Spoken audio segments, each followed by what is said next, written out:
கம்பு சாதம், ராஜ்மா கத்திரிக்காய் உருளைக்கிழங்கு காரக்குழம்பு, அரைக்கீரை பொரியல்,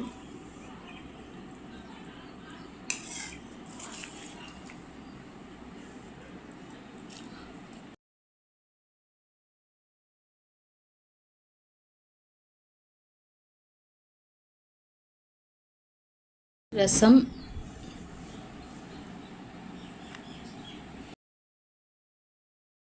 மோர்,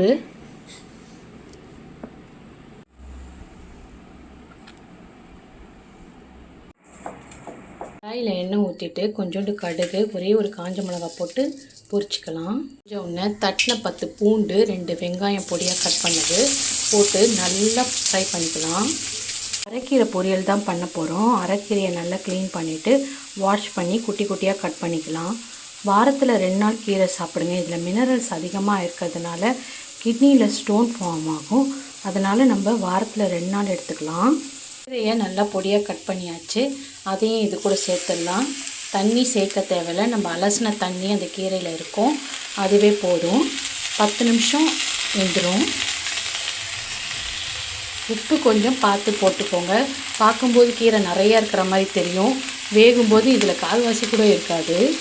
கலந்து கொடுத்துக்கலாம்.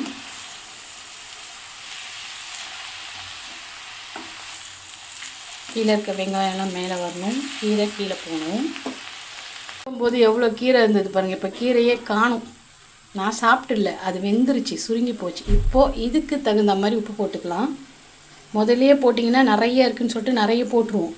அது கொஞ்சம் ஒரு 5 நிமிஷம் வெந்த பிறகு கீரையே இருக்காது, அப்போ போடலாம். ஃப்ளேமில் நல்லா வறுத்து எடுத்துக்கலாம்.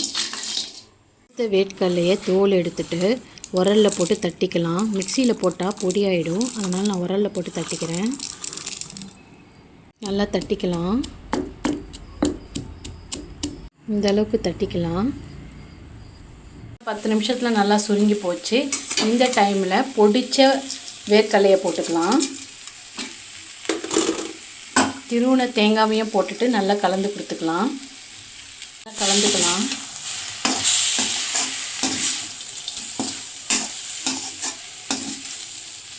ரெடி ஆகிடுச்சு. ஹாட் பேக்கில் போட்டு மூடிடலாம். அப்புறம் தான் சாப்பிடும்போது சூடாக இருக்கும். 1 மணி நேரம் ஊறின கம்பை எடுத்து ஒன்றும் பாதியமாக அரைச்சிக்கலாம். மிக்சியில் போட்டு ஒன்றும் பாதியமாக அரைச்சாச்சு.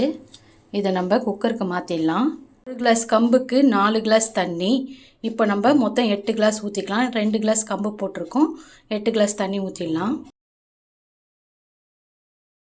வச்சு ஒரு 10 நிமிஷம் கலந்து கொடுத்துக்கலாம். கலந்து கொடுத்துக்கிட்டே இருக்கணும், இல்லைன்னா அடி பிடிச்சிடும். கொதிக்க ஆரம்பிச்சிச்சு. நம்ம இப்போ ஸ்லோ பண்ணிவிட்டு குக்கர் மூடி எடுத்து மூடிட்டு ஒரு 1/4 ஹவருக்கு நல்லா வேக வச்சிடலாம். கொள்ளு வச்சு தான் நம்ம ரசம் செய்ய போகிறோம். இதை ஆர்ஸ் கிராம்னு சொல்லுவாங்க. இந்த குதிரைக்கு கொடுத்தோன்னா ரொம்ப சக்தி இருக்குது. அதனால் காலையில் கொடுத்தோன்னு வச்சுக்கோங்களேன், நம்ம நைட்டு வரைக்கும் அது சாப்பிடாமல் அவ்வளோ பசியோடு இருக்குமா. இது நம்ம உடம்புல இருக்கிற கொழுப்பை கரைக்கும். எள்ளு இளைத்தவனுக்கும் கொள்ளு கொழுத்தவனுக்கும் கொடுப்பாங்க. இது நம்ம இடுப்பில் இருக்கிற அந்த கொழுப்பெல்லாம் கூட குறைக்குதுன்னு சொல்கிறாங்க. இன்றைக்கி இதை வச்சு தான் நான் ரசம் செய்ய போகிறேன். ஒரு 2 ஸ்பூன் அளவுக்கு எடுத்துகிட்டு நம்ம போய் வெறும் வாணலியில் வறுத்துக்கலாம். கடாயில் கொள்ளு போட்டு நல்லா வறுத்துக்கலாம். அது நல்ல ஒரு வாசம் வரும், அது வரைக்கும் நம்ம வறுத்துக்கலாம். கொள்ளு சூடு. இந்த குளிர்காலத்துக்கு சளி இரும்பலுக்கெல்லாம் ரொம்ப நல்லது. ட்ரை பண்ணி பாருங்கள். நல்லா வறுபட்டு வாசம் வந்துருச்சு. அதை ஆஃப் பண்ணிடலாம். இது சூடு ஆறினோடனே நம்ம அம்மிக்கல்லில் போட்டு தான் நுணுக்க போகிறோம். மிக்சியில் கூட போட்டுக்கலாம். அந்த சூடு ஆறினோடனே நம்ம மிக்சியில் கூட போட்டு பொடி பண்ணிக்கலாம். நான் இன்றைக்கி அம்மிக்கல்லில் தான் பண்ண போகிறேன். கொல்லை உரலில் போட்டுக்கலாம். உரலில் போட்டு நல்லா பொடி பண்ணிக்கலாம். வறுத்ததுனால நல்லா பொடி ஆயிடுச்சு. குறை நம்ம எடுத்துக்கலாம். சீரகம் மிளகையும் இடிச்சுக்கலாம். இது சரியும் ஒன்றும் பாதியமாக நம்ம இடித்தாச்சு. ரசத்துக்கு 5 பூண்டை தட்டிக்கலாம். சைஸில் புளி, 2 தக்காளி, ஒரு 3 கருவேப்பிலை கொத்தி எடுத்தாச்சு. உப்பையும் போட்டு நல்லா பிசைஞ்சு கொடுத்துக்கலாம். தக்காளி கருவேப்பிலை நல்லா பிசைஞ்சாச்சு. உப்பு போட்டு இதில் ஒரு 1/2 லிட்டர் தண்ணி ஊற்றிக்கலாம். ஊற்றிட்டு எண்ணெய் காஞ்ச உடனே ஒரு காஞ்ச மிளகா, கொஞ்சோண்டு கடுகு போட்டுடலாம். இது பொரிஞ்ச உடனே ரசத்தை ஊற்றிடலாம். வறுத்த கொள்ளு பொடியும் சேர்த்துடலாம். மிளகு சீரகம் பூண்டு தட்டினோம் இல்லையா, அதையுமே போட்டுடலாம். நல்லா அது கொதித்து வரட்டும். வெங்காய பொடியும் சேர்த்துக்கலாம்.